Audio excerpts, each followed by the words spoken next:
relative to that entity that owns the contract, and so we didn't have a provision within the agreement that allowed us to sign off on an assignment. So this is just an enabling modification of the contract that allows us to assign the agreement to this owner in any future acquisition relative to the control of the contract. Any questions? I'll move it. I'll second. All in favor? Aye. Aye. Aye. No opposition? That passes. Or so, lots of. Lots of it. Sorry, I missed it. So we have had a long-standing relationship in Liberty City, in particular with a parking lot which we identified Lot 7. It has been a kind of an interesting dynamic there, and as of late, that particular area has really started to transform itself, particularly that intersection, Martin Luther King Boulevard and 7. And the Martin Luther King CDC has done a really good job renovating the building, the little retail building in front of this lot. It's got a new tenant base, and as a result, they approached us with regards to improvements to the lot. We haven't really put any money into the lot for 20 years. And so we identified a scope of work. We bid that scope of work to our pool of contractors, and the recommendation is for a selection of Darcon to provide the work for the improvements.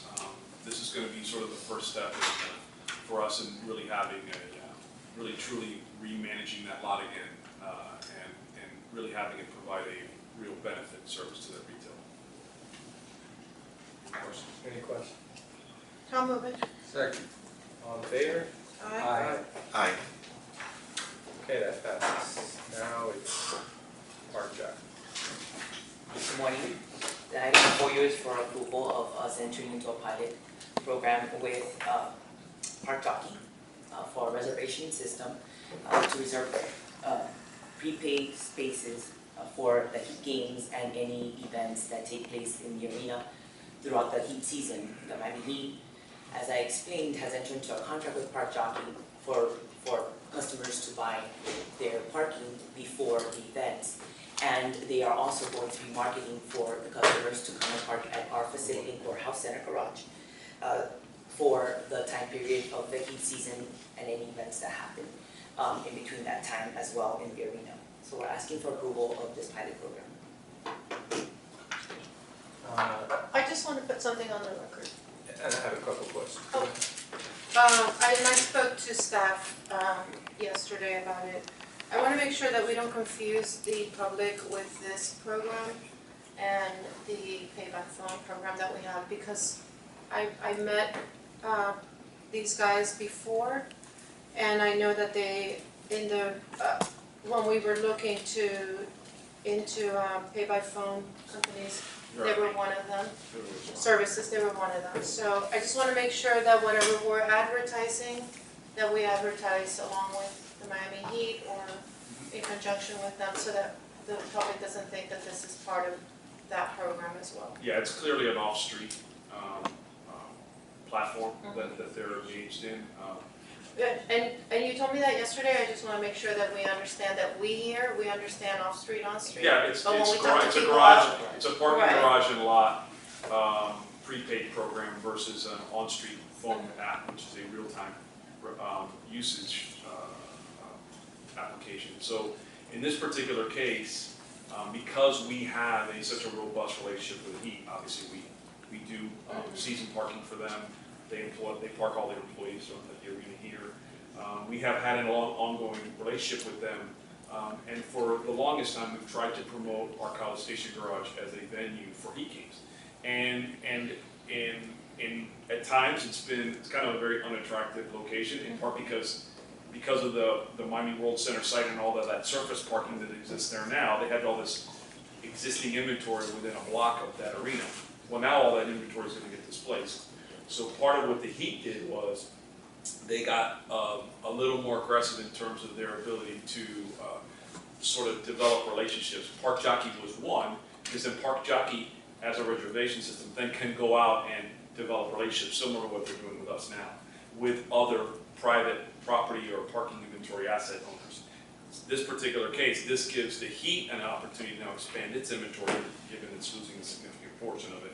And then on top of that, it gives us a chance to better utilize an asset that we certainly have capacity available, especially at nights and on the weekends, and you know, gets us to make use of spaces that we wouldn't normally have, and it's being promoted with the venue, and that's kind of the critical part of this, right? So the venue is playing a role in that, so that's kind of the really kind of. And my second thing to that, if I may, what happens when we have events in this area that College Station Garage is one of the most used garage? For instance, I just looked on my calendar, the 22nd of November, the Heat is playing here, but we also have the Miami Book Fair starting that weekend. It'll be taken out of it. Oh, you do take it out? Oh, you take it out. Okay. And you also can give them the amount of spaces that they can resell. So depending on if there's one event, we may have 20 spaces available, whereas you can either take it out of Yeah, inventory or. At one point, you could say there's 100 spaces available, the very next game, you could say we only have 20. Okay, You preset the limit in terms of what they can pre-sell. That's why it's a dynamic relationship too, so it has the ability to sort of, you know, change from event to event. I mean, there could be concerts that have conflicts, you know, it's, in that sense, it's a really all right. easy Thank system you. to work with. And how early can we pull those? Like if I know that the city and people plan ahead, but if Right. something big comes up and We have other calendar events early enough that we can provide to them. We have it on a monthly basis, and any item comes up, they have to tell us. We probably know, even a day prior, we can tell them, we can move. yeah. And then the other question is, how long is this agreement for? It's for the heat season, so we want to, For one season and then we That's can it. reevaluate. Yeah, we're gonna Okay. that's why it's a pilot. Okay. Okay. We wanna make sure it works. Anyone want to move that? Oh, yeah, I'll go ahead. All in favor? Aye. Aye. Passes. the next item is for your approval of, there was a contract awarded to Florida Lamarck over a little bit over a year ago for ADA compliance issues over at Jackson Memorial Hospital. In closing out the lawsuit, in the part of the garages, they found that there was a couple of things that still needed to get done that weren't part of the scope. And so we're asking for this board to approve the expense for those few things that need to get finalized for an amount not to exceed $16,010 to Florida Lamarck.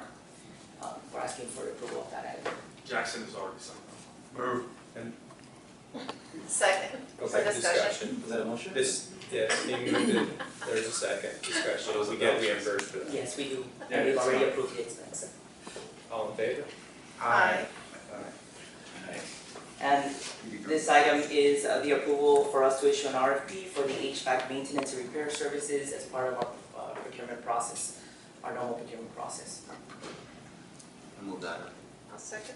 Any discussion? Okay, all in favor? Aye. Aye. That passes as well. Next item is a resolution, which I had mentioned to the board. I had an interest in spite of, or in light of the fact that we really discussed the Oak Avenue sale at every meeting. There, in my discussions within the Coconut Grove community, there's obviously, I think, a initial sense of skepticism as it relates to any time the public engages in a sale or project. They're just, you know, most communities tend to be skeptics as it relates to government's long-term intentions. So what I wanted to do was, and, you know, we've certainly spoken of it at length, and it's certainly I've represented it and a number of different platforms, both to the media as well as the community, as I presented this, the sale of this garage and the future plan. I wanted to get a formal resolution from the board, you know, enabling me and empowering me that once the proceeds of the garage, once the sale is finalizing the proceeds of the garage, I realized that we are going to reinvest all of those resources back into the Grove and identified the 4 projects that we're going to identify specifically for that reinvestment. So I just wanted to get the board's formal approval so that we have a resolution so that as minor as the, it's a small detail, but I think in terms of just a little bit of reassurance to the public and certainly the Grove that our intention is to reinvest that money. It's not going to get siphoned off into another part of the city. It's not going to go to anybody, certainly not our reserve, and it's not going to go to the city's general fund. That's also a reason for this too, is to protect it from any potential requests that might come that way. That way we clearly identify this is where the money's going to go, and there's really not much of a gray area to that as a result. Any questions? Yes. Art, can you explain to us what Coconut Grove Business Improvement District infrastructure improvements are? Yeah, so the Coconut Grove bid passed a resolution, and as you know, for disclosure, I serve as finance chair for the bid, and I'm also on the bid board. And we passed a resolution that identified specific projects that would come out of both the proceeds of this sale and their existing parking trust fund reserve, the amount they already have. And those infrastructure improvements include the following.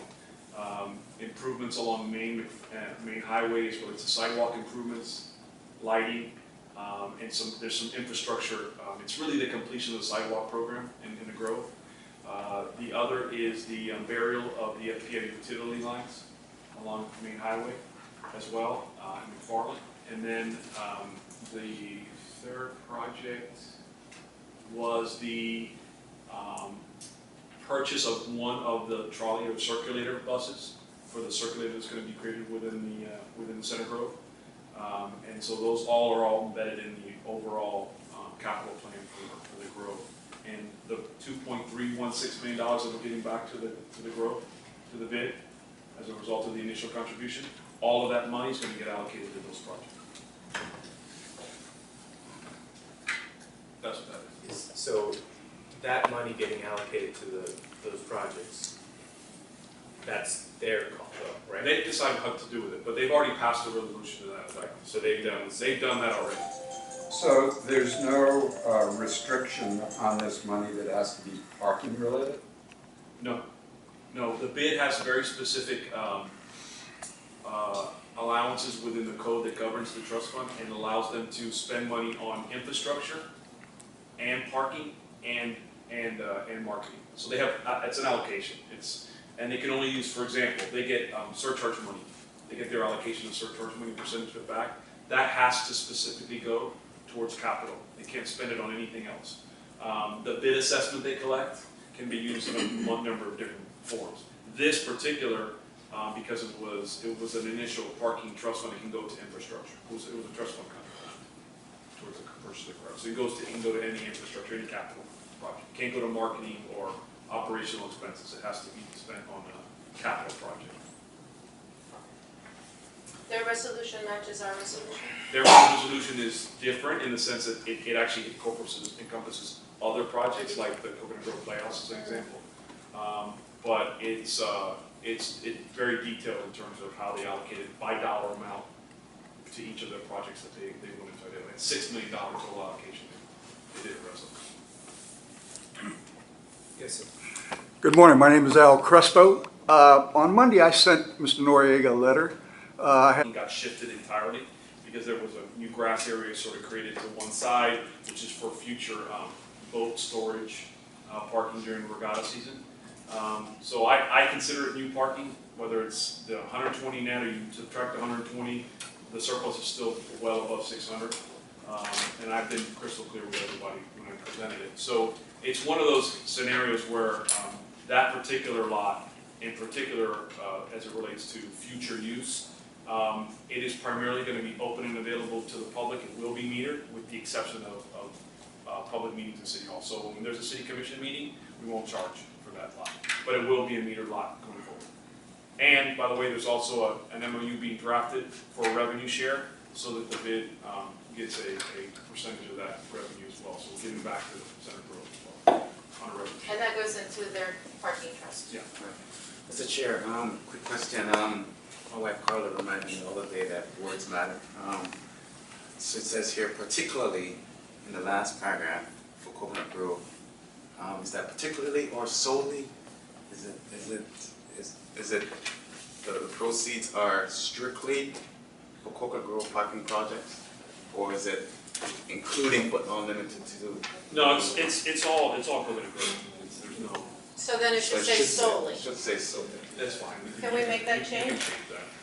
He's the attorney. She would agree. No, I mean, Tiffany's athletes. So Yes, I was so gonna she's say, gonna take. She's, I I already see her really- face. So I don't have an issue with saying specifically at all. I That's the think intent. the Grove big folks would appreciate it as well. I'll move the item if it has none. Is there a second? Second. All in favor? Aye.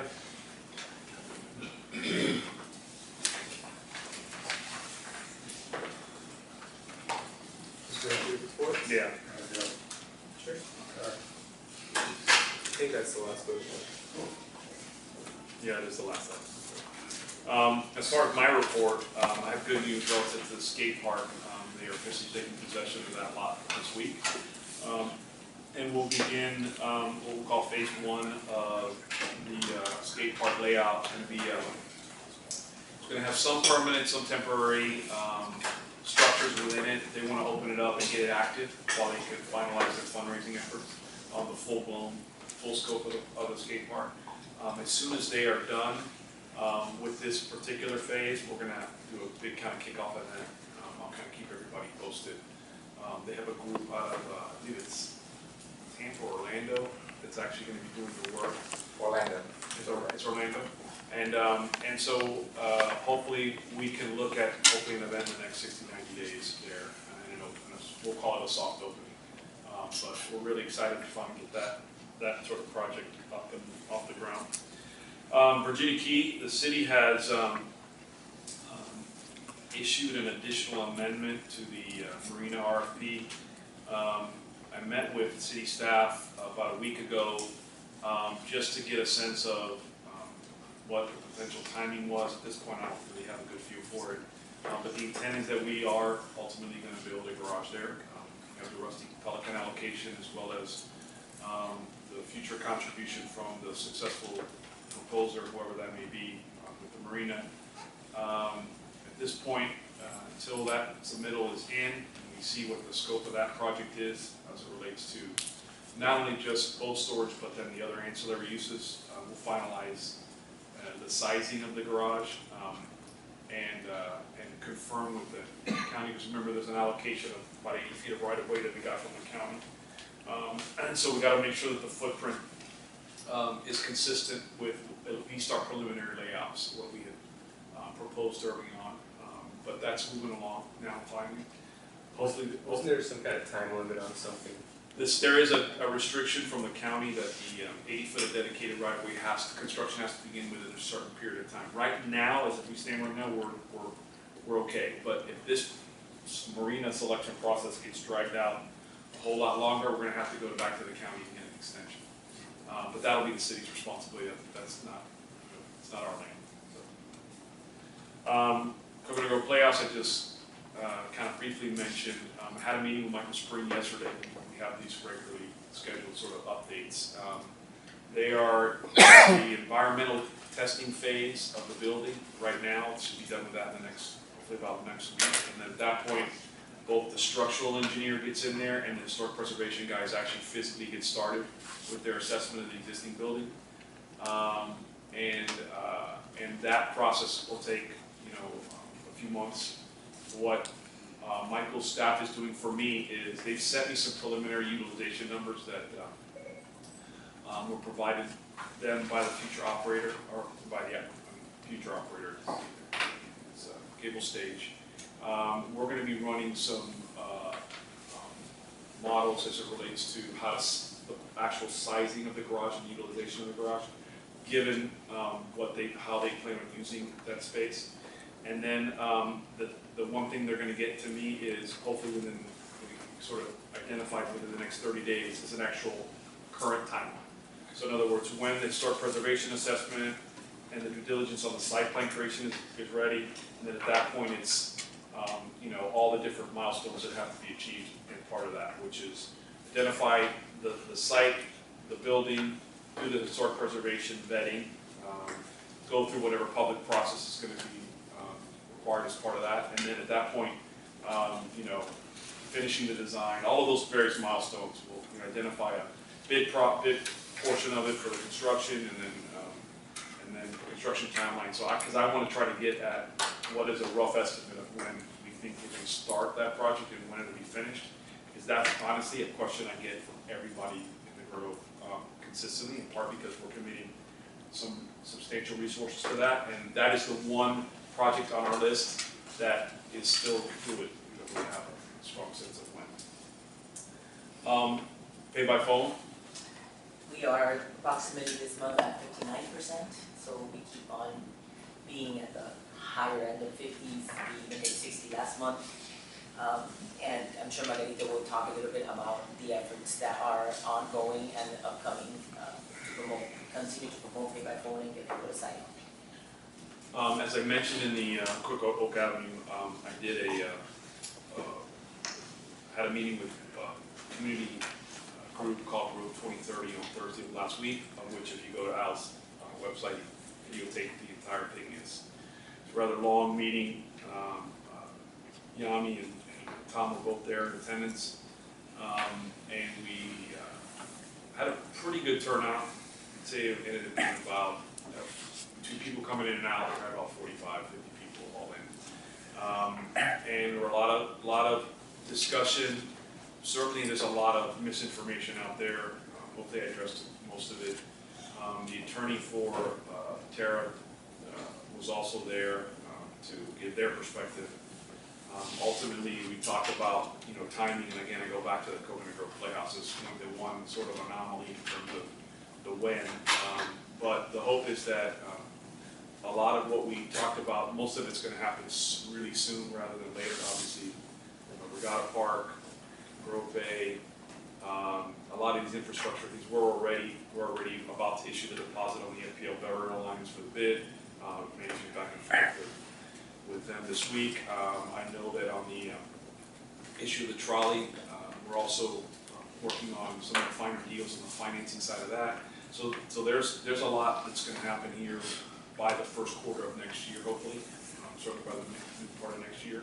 So the one good thing is that we'll be able to go back to the Grove and kind of show that the money's actually being spent. And what we have committed to is hopefully going to be 100% of what we talked about. Margarita? I had a question. Sure. For you. So one of the, and you were there, one of the questions or comments that came up at the meeting was all of the things that we're putting money into. There seemed to be a perception that those things were already going to be funded. Can you help me understand like why that perception was there and what's the difference between us putting the money in Sure. versus? So there's a big difference from when you put money into when you finance or leverage. And you know, Scott and I talk a lot about the issue of what's our future plan, capital plan, Alex. We constantly updating that. And a lot of times they involve, when you want to expand your program from a capital standpoint or an asset standpoint, that involves borrowing money, you got to leverage against it. This is the one unique opportunity, which we've never had before, to take an asset that has been really, for a very long period of time, underperforming, leverage it, and actually build additional inventory and infrastructure, right? It's not just related to parking, because the bid's going to do their piece. But we got the bid back their money. By the way, that in and of itself is a major departure from what has historically happened in the public realm relative to when money gets put into a project.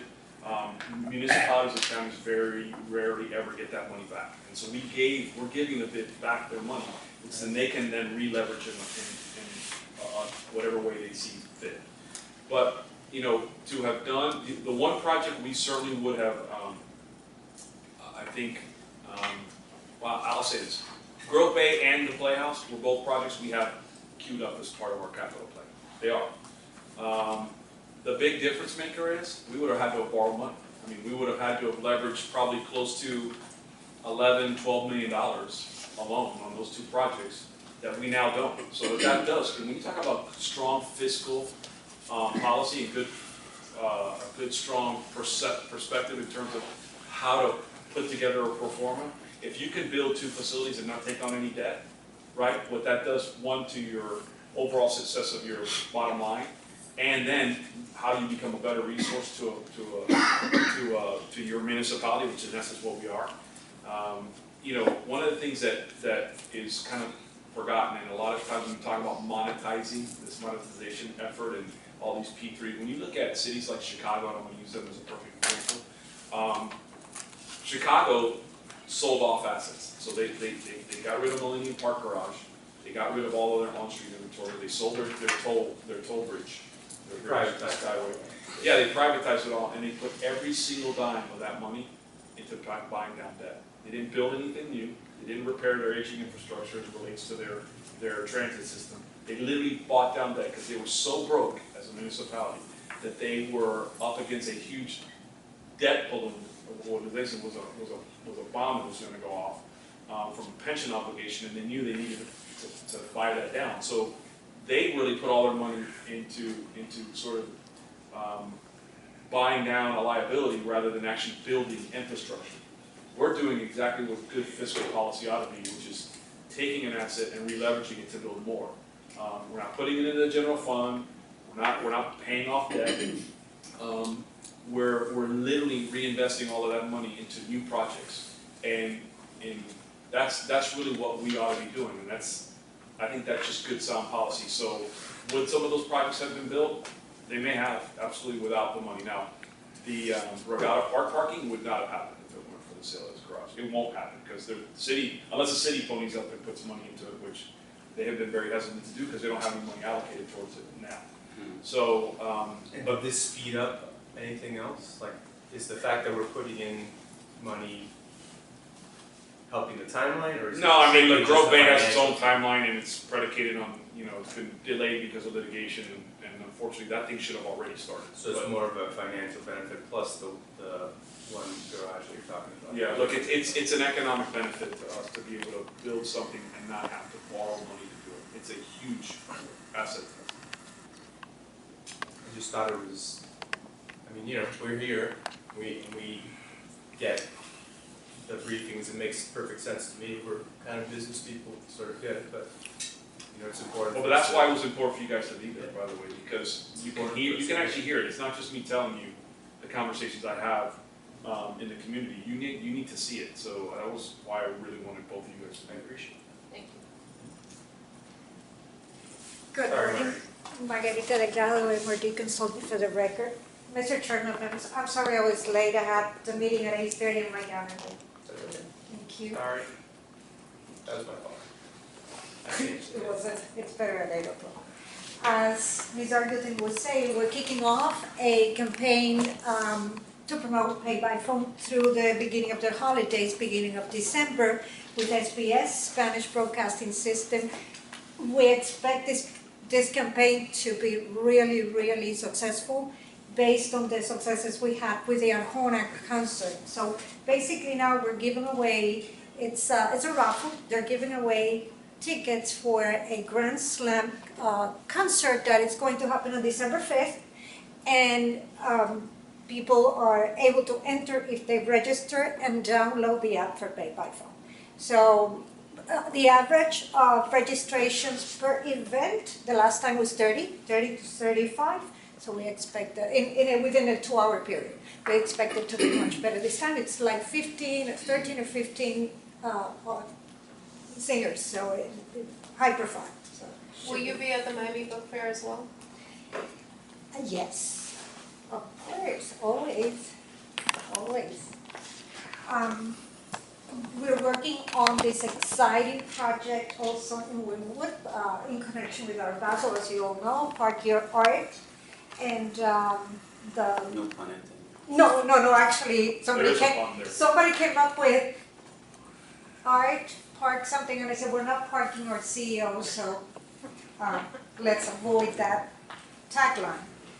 Anyway, so they got an interesting proposal from artists, emerging and established.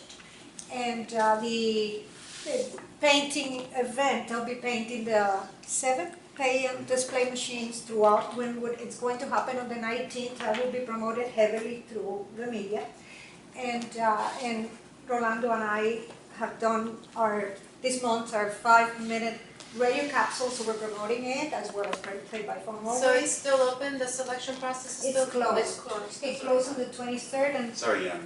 And Rolando has been on the media promoting it as well, TV and radio.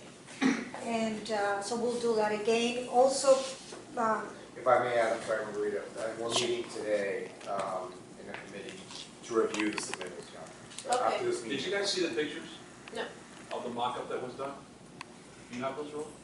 That you could share with them by email, we could Yeah, send them I'll out? send them to you. Send them out, they did a mock-up that looks really cool. Okay. It's Just really sort of good. an idea to. it's really, I think we're gonna have a good response the day of the event. And this hopefully will be a yearly event. It's pretty unique, and that's why we're pitching it, because I don't believe there's any other parking organization in the United States that has ever done parking and art.